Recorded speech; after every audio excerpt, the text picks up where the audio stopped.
Hello, my name's Joe Baer Jr. with First Integrity Mortgage Services. And today I've got Michelle Kahn, one of our underwriters, here with us. And Michelle does a regular publication out to the team of tips and tricks, things that she sees that are beneficial and helpful that are going on in our industry. And it's a great thing that she shares with everybody, but we wanted to bring it out to you as well, because whether you're going to buy a new house or you're a real estate agent and you're wondering what's going on in the background, these kind of things really help out. So today we're going to talk about how we overcome an obstacle when a borrower owes money to the IRS. Typically, when the borrower owes money, say on their tax returns for this year or the year before, sometimes we even come across that they owe for several years in a row. So if they owe money from several years before, can we still do the loan? We can, but there's certain guidelines that we have to go by. So the borrower has got to reach out to the IRS and make a payment arrangement. Got it. And they will receive a letter in the mail from the IRS that tells them that they agree to a certain amount of money being paid monthly. Okay.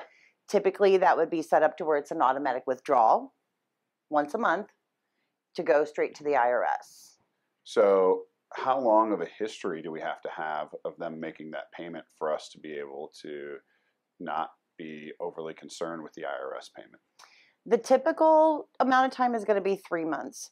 There may be different investors that require a little bit more, but usually no more than 6 months. Okay, got it. So as long as they've made that payment for at least 3 to 6 months, we can count it in their debt to income ratios, and that does not have to be paid off at closing. So we just need new statements or longer statements showing that it's continuously being paid, and then we're okay with the situation. Is that correct? If it's a legitimate payment plan established and agreed to between the borrower and the IRS. And the IRS, and it is not a lien. Okay, got it. If there is a lien on the title commitment for the IRS, then it's a whole nother story. That has to be paid.